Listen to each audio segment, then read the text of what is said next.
Hello students, welcome back to our YouTube channel Jera Station. I am Sneha, your guide and mentor. I hope आप सब अच्छे होंगे और अपनी preparation को बहुत अच्छे से कर रहे होंगे। तो जो आज का सेशन है उसमें हम डिस्कस करने वाले हैं कि मैम यूजीसी नेट प्रिपरेशन की हम एक जॉब के साथ कैसे तैयारी करें कि साथ साथ हम अपनी जॉब को भी अच्छे से परफॉर्म करते रहें और हमारी जो यूजीसी नेट की प्रिपरेशन है वो भी बहुत अच्छे से हो जाए ताकि हम अपने नेट या फिर जेआरएफ को क्रैक कर पाए। तो स्टूडेंट आज के सेशन में हम यही डिस्कस करने वाले हैं क्योंकि हमारे कुछ स्टूडेंट्स ने ये डिमांड करी थी। उनकी रिक्वेस्ट थी कि मैम प्लीज आप इस टॉपिक पर भी एक वीडियो लेकर आइए ताकि हम अपने एक प्रिपरेशन को और ज्यादा अच्छे लेवल तक लेकर आ सके, क्योंकि हमें बहुत ज्यादा डिफिकल्टी आ रही है हमारी जॉब के साथ साथ यूजीसी नेट प्रिपरेशन की साथ साथ करने में। तो स्टूडेंट आज हम इस सेशन में यही डिस्कस करने वाले हैं। सो प्लीज आप इस सेशन के साथ एंड तक जरूर बने रहिएगा, इस सेशन का बिल्कुल भी मिस मत कीजिएगा। So let's start our today's class. तो स्टूडेंट फर्स्ट हम डिस्कस कर लेते हैं कि हम एक टाइम टेबल कैसे बनाएं कि मैम हम अपने स्टडी के लिए हमारी यूजीसी नेट की प्रिपरेशन के लिए टाइम कैसे निकालें, क्योंकि हम साथ साथ जॉब कर रहे हैं तो हमसे टाइम निकल ही नहीं पा रहा। तो अब हम उसके बारे में डिस्कस करते हैं कि स्टूडेंट आप सब जानते हैं कि हमारे टोटल सबके पास 24 आवर्स होते हैं, हमारे दिन के 24 घंटे होते हैं।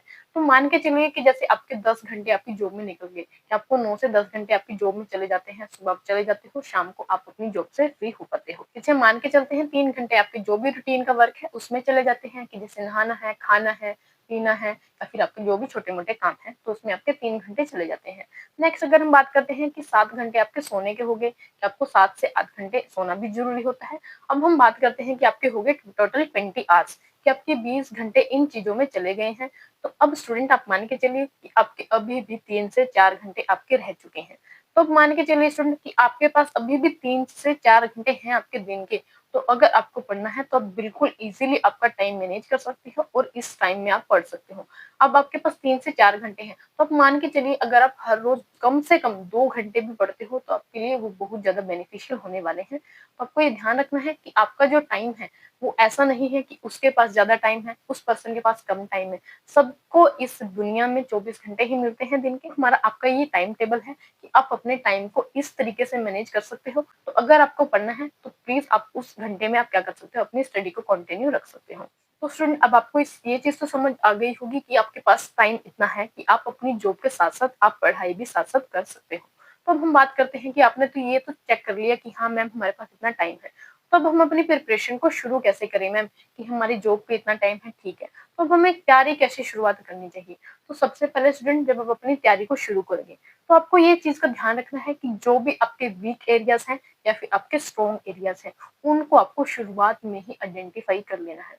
आपकी जो भी यूनिट्स है पेपर 1 की है 10 मिनट्स या फिर पेपर 2 की 10 मिनट्स हैं, तो उनमें आपको पहले ही ये लेकर चल लेना है कि आपके स्ट्रॉन्ग यूनिट्स कौन से हैं और आपकी वीक यूनिट कौन सी है। तो स्टूडेंट हम एक एग्जांपल लेकर चलते हैं कि कोई एक पर्सन है या फिर कोई एक स्टूडेंट है, उसको एमएस एक्सेल है, वर्ड है या फिर एमएस पावर पॉइंट उसको सीखना है।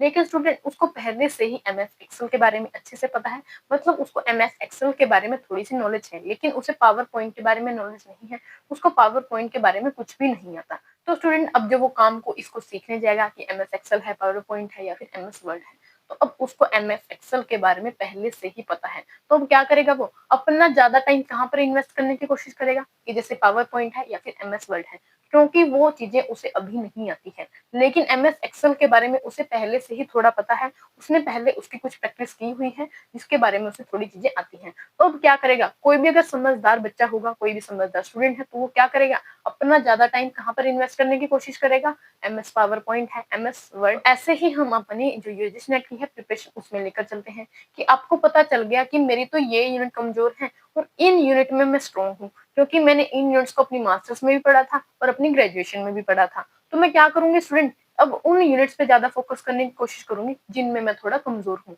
जहां पर मेरे एरियाज में थोड़ी वीकनेस है, तो वहां पर ही मैं ज्यादा अपना टाइम इन्वेस्ट करने की कोशिश करूंगी। ऐसी यूनिट्स पे थोड़ी मैं अपना टाइम इन्वेस्ट करूंगी जहां पर मुझे पता है कि मुझे इन चीजों के बारे में नॉलेज है, अगर मैं इनको थोड़ा भी पढ़ती हूँ तो मुझे उनकी कंप्लीट अंडरस्टैंडिंग आ जाएगी। तो स्टूडेंट आपको ये ध्यान रखना है जब आप अपनी प्रिपरेशन को शुरू करोगे, आपको अपने स्ट्रॉन्ग एरियाज और वीक एरियाज या फिर अपने स्ट्रॉन्ग यूनिट्स कौन से हैं या फिर वीक यूनिट्स कौन से हैं उनको पहले ही समझ कर चलना है, ताकि आपको आगे कोई भी इसमें डिफिकल्टी ना आए। ये जैसे हमारे ज्यादातर स्टूडेंट्स की क्या होती है, हमारे जैसे यूजीसी नेट कॉमर्स का एग्जाम है उसमें बच्चों को इनकम टैक्स नहीं आता, बिजनेस स्टैटिस्टिक में उनको प्रॉब्लम आती है या फिर बिजनेस फाइनेंस है। तो अब उनको ये पता चल गया कि मैम मेरा तो इनकम टैक्स कमजोर है, मुझे बिजनेस स्टैटिस्टिक में कमजोरियां आती हैं मुझसे क्वेश्चन सोल्व नहीं हो पाते, या फिर बिजनेस फाइनेंस है। तो अब आपको ये पता चल गया कि ये मेरी यूनिट थोड़ी वीक है, और मेरी अदर यूनिट है जैसे बिजनेस मैनेजमेंट है, एचआरएम है, या फिर बैंकिंग की यूनिट है, या फिर लीगल एस्पेक्ट ऑफ बिजनेस है। ये जो यूनिट है हमारी, ये थोड़ी थ्योरेटिकल यूनिट है और मैं इनको इजीली कर सकती हूँ। मेरे को इन पर ज्यादा टाइम या नहीं लगाने की कोई जरूरत है। तो अब आपको ये पता चल गया कि हाँ, मुझे इन यूनिट्स में तो कमजोरी है और इन यूनिट्स में मैं स्ट्रॉन्ग हूँ। तो स्टूडेंट, अब आपको ये चीज की नॉलेज हो चुकी है, तो आप क्या करोगे, उन यूनिट्स पे अपना टाइम ज्यादा इन्वेस्ट करोगे जहां पर आप क्या हो, थोड़ा वीक हो, जहां पर आपकी इंप्रूवमेंट की जरूरत है। तो आपको ये ध्यान रखना है कि जब अपनी तैयारी को शुरू करोगे तो आपको आइडेंटिफाई करना है अपने स्ट्रॉन्ग और वीक एरियाज को, ताकि आप अपनी जो भी तैयारी है उसको अच्छे लेवल तक लेकर जा सको यूजीसी नेट की। अब स्टूडेंट, हम बात करते हैं कि जैसे अब आप अपनी तैयारी करनी शुरू करोगे, आपको फर्स्ट 2-3 मंथ्स कैसे तैयारी करनी है। तो आपको मिनिमम कम से कम आपको 2 घंटे तो हर रोज पढ़ना ही होगा। अब स्टूडेंट, अब ये बोलते हैं कि नहीं मैम, मैं तो जॉब से आती हूँ या फिर आता हूँ तो मैं बहुत ज्यादा थक जाती हूँ या फिर थक जाता हूँ, तो मुझसे पढ़ाई होती ही नहीं है, मेरा मन ही नहीं करता। तो स्टूडेंट, अगर आप ऐसा ही सोचते रहोगे तो आप अपनी जॉब के साथ साथ अपनी प्रिपरेशन को नहीं कर पाओगे। तो आपको ये ध्यान रखना है कि आपको हर रोज, चाहे आप जॉब कर रहे हो, चाहे आप कुछ अदर काम करते हो, तो आपको हर रोज कम से कम 2 घंटे तो पढ़ने ही पड़ेंगे। आप 2 घंटे से ज्यादा ही बेशक क्यों ना पढ़ लो, लेकिन आपको कम से कम 2 घंटे हर रोज पढ़ना पड़ेगा। आपका जो भी सिलेबस है, आपके पेपर 1 है और पेपर 2 है, दोनों को आपको इक्वल इंपॉर्टेंस देनी है। ये नहीं है कि आप पेपर 2 पे ही अपना टाइम इन्वेस्ट करते रहो और पेपर 1 को आप भूल जाओ। तो आपको 2 घंटे आपको हर रोज पढ़ना पड़ेगा, और कम से कम 2 घंटे आपको पढ़ना ही पड़ेगा। नेक्स्ट, अगर हम बात करेंगे, जैसे वीकेंड पे आपकी संडे की छुट्टी हो जाती है, कई बार सैटरडे आपका ऑफ हो जाता है, तो वीकेंड पे क्या कीजिए, आप 4 से 5 घंटे उस टाइम पर अपना जो भी है वो कवर कीजिए। 4 से 5 घंटे आप कम से कम अपने जो सिलेबस है उसको दीजिए, ताकि क्या है, आप अपने और ज्यादा सिलेबस को कवर कर सको और आपके पास टाइम भी कम ना रहे। तो आपको ये ध्यान रखना है, आपको कम से कम 2 घंटे हर रोज पढ़ना है, और वीकेंड्स पर आपको 4 से 5 घंटे, संडे को है या फिर आपके सैटरडे ऑफ है तो 5 से 6 घंटे आप उस टाइम पर पढ़ सकते हो। अब आपको एक चीज यहाँ पर ध्यान रखनी है कि जब भी आपका संडे आएगा, कि आपने एक वीक में जो भी आपने पढ़ाई करी थी, जो भी अपने यूनिट पढ़ी है, या फिर जो भी अपने टॉपिक को पढ़ा था, तो उन टॉपिक्स को आपको रिवाइज करना है हर संडे को। ये नहीं है कि जो भी आपने चीजें पढ़ी और आप 2-3 महीने बाद उनको जाके देखोगे, ऐसा नहीं करना। क्योंकि अगर आपने उन चीजों को पढ़ा और उनको आप बहुत लंबे टाइम बाद आकर रिवाइज करोगे, तो आपको दोबारा उनको शुरुआत से पढ़ना पड़ेगा, क्योंकि उस टाइम पर आप उन चीजों को भूल जाओगे। तो इसलिए स्टूडेंट, जरूरी है कि आप हर संडे को जो भी आपने रिवाइज करा है अपने हफ्ते के दौरान, तो आपको उसको रिवाइज करना है हर संडे। जो भी आपकी छुट्टी होती है, या फिर आपकी किसी और दिन छुट्टी हो सकती है आपकी वीक में, तो उस दिन आपको क्या करना है, आपका जो भी आपने सिलेबस करा है एक वीक के दौरान, तो आपको उसको रिवाइज करते हुए चलना है। तो हमारी ये फर्स्ट 2-3 मंथ्स के लिए हमारी स्ट्रेटेजी रहेगी कि आपको मिनिमम 2 घंटे पढ़ने ही है हर रोज, और 4 से 5 घंटे आपको वीकेंड पर देने हैं, और हर संडे को जो भी आपने अपने वीक में पढ़ा था तो उसको आपको रिवाइज करना है। अब हम नेक्स्ट बात करते हैं कि जैसे हमारे लास्ट के 1 से 2 महीने या 2 से 3 महीने अब हमारे रह चुके हैं, तो आपको क्या करना है, जैसे आपका सिलेबस हो रहा है, या आपका सिलेबस कंप्लीट हो चुका है, या फिर आपका चल रहा है, तो आपको साथ साथ क्या करना है, मॉक टेस्ट अटेम्प्ट करना शुरू कर देना है। विदाउट मॉक टेस्ट आपका ना तो नेट क्लियर होगा, ना ही आपका जेआरएफ क्लियर होगा। तो स्टूडेंट, आपको ये गांठ बांध लेना है कि आपको साथ साथ मॉक टेस्ट लगाने हैं, और जब आप मॉक टेस्ट लगाओगे तो मॉक टेस्ट को एनालाइज भी साथ साथ करना है। ये नहीं है कि मॉक टेस्ट तो लगा लिए और उनको अच्छे से एनालाइज ही नहीं किया। एनालाइज करने का मतलब है कि जो आपके ऑप्शन थे, कि जैसे आपको पता चल गया कि हाँ, इस क्वेश्चन का ये ऑप्शन करेक्ट है, तो आपको ये देखना है कि ये ऑप्शन करेक्ट क्यों है, और जो हमारे अदर हमारे 3 ऑप्शन थे वो इसके ऑप्शन गलत क्यों है, क्यों इसके ये हमारे करेक्ट नहीं हुए, तो आपको उनको भी जाकर समझना है। आपकी जो भी हमारे क्वेश्चन है, एमसीक्यूज हैं, उनके एक्सप्लेनेशन में ये हर चीज दी जाती है कि इस क्वेश्चन का ये ऑप्शन अगर करेक्ट है तो वो क्यों है, अगर इस क्वेश्चन के ये हमारे 3 ऑप्शन है ये करेक्ट नहीं है तो वो क्यों नहीं है। तो आपको इन चीजों के बारे में अच्छे से समझना है, प्रॉपरली एनालाइज करना है, साथ साथ मॉक टेस्ट अटेम्प्ट करने हैं, जब आपके 1 से 2 महीने रह जाएंगे, जब आप अपने एग्जाम की तैयारी कर रहे होंगे। नेक्स्ट, अगर हम बात करें, आपको प्रैक्टिस करना है पीवाईक्यू को। जितने भी हमारे प्रीवियस ईयर क्वेश्चन है, लास्ट 4 to 5 ईयर्स के आपको प्रैक्टिस करना है, जितने भी हो सके पीवाईक्यू को। आपको ये भी आइडेंटिफाई करना है कि ऐसे कौन से टॉपिक्स हैं, हमारी पेपर 1 की यूनिट है, जो पेपर 2 की यूनिट्स है, तो उनमें आपको आइडेंटिफाई कर लेना है कि ऐसे कौन से टॉपिक्स हैं जो बार बार रिपीट हो रहे हैं, एनटीए जहां से बार बार क्वेश्चंस पूछ रही है, ताकि आप क्या करो, उन टॉपिक्स को तो आपको करके ही जाना है जहां से हमारे क्वेश्चंस रिपीट हो रहे हैं, उनको तो आपको बिल्कुल भी स्किप नहीं करना है। तो आपको ये ध्यान रखना है कि जितने ज्यादा हो सके प्रैक्टिस करना है पीवाईक्यू को, और टॉपिक्स को आइडेंटिफाई करना है जहां से पीवाईक्यू हमेशा पूछे जा रहे हैं, और उन टॉपिक्स को आपको बिल्कुल भी नहीं छोड़ना है। नेक्स्ट, अगर हम बात करें कि जैसे 1 से 2 महीना रह चुका है, तो आपको अपने सिलेबस की कंप्लीट रिवीजन को करना शुरू कर देना है। क्योंकि आपको क्या होगा, एकदम जब आप रिवीजन करने बैठोगे ना, जब आपका एग्जाम टाइम आएगा, तो आपको बहुत ज्यादा मुश्किल आएगी आपकी 20 यूनिट्स को रिवाइज करने में एक टाइम पर। तो ऐसा ना हो, उस टाइम पर आपको इतनी ज्यादा मुश्किल ना आए। तो आपके एग्जाम से एक महीने पहले आपको अपने एक बार सिलेबस की कंप्लीट रिवीजन करनी है। आप धीरे धीरे इस काम को कीजिए, लेकिन आपको इसको कंप्लीट को रिवाइज करना है। जो भी हमारी 10 यूनिट्स पेपर 1 की है या फिर पेपर 2 की 10 यूनिट्स है, आपको प्रॉपरली मॉक टेस्ट लगाने हैं, उनको एनालाइज करना है और पीवाई को प्रैक्टिस करना है। जब हमारे 1 से 2 महीने रह जाएंगे हमारे एग्जाम के। तो स्टूडेंट, अब हम मान के चलते हैं कि जैसे आपका एग्जाम बिल्कुल नजदीक आ चुका है, आपके एग्जाम के बस 15 से 20 दिन ही रह चुके हैं। तो आप अपने क्या कर रहे थे, साथ साथ जॉब कर रहे थे, साथ साथ अपनी प्रिपरेशन को कर रहे थे। तो इस टाइम पर आकर आपको क्या करना है, आपको मिनिमम 5 से घंटे पढ़ना होगा हर रोज। पहले आप क्या कर रहे थे, हर रोज 2 घंटे पढ़ रहे थे, 3 घंटे पढ़ रहे थे। तो उस टाइम पर ठीक था, चलो आपका भी इस टाइम पर आपको टाइम नहीं मिल पा रहा था, तो आप 2 या 3 घंटे पढ़ रहे थे। लेकिन स्टूडेंट, आपके एग्जाम के जब 15 से 20 दिन रह जाएंगे, तो 2 या 3 घंटे पढ़ने से आपका काम नहीं चलने वाला।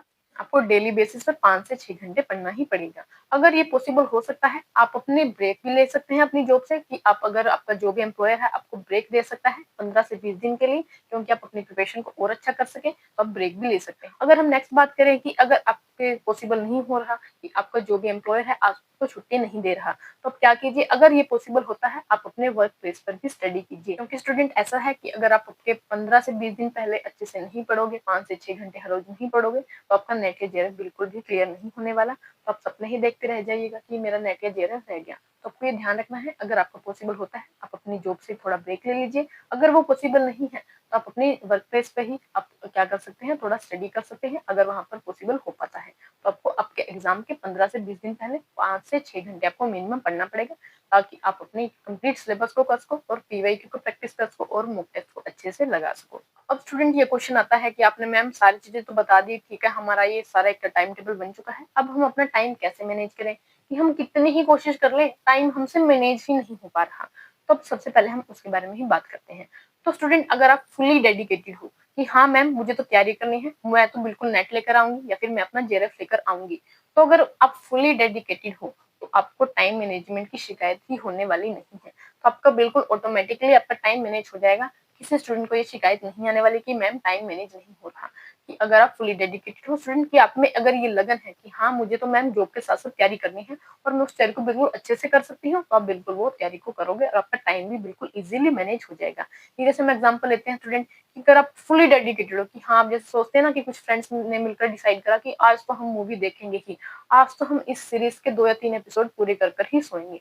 तो आप किन्ने क्या करा, आप साथ साथ जॉब भी कर रहे थे और आपने ये भी डिसाइड कर लिया कि नहीं आज तो हमें मूवी देखकर ही सोना है, चाहे हमें 1 बज जाए रात के, चाहे हमें 2 बज जाए।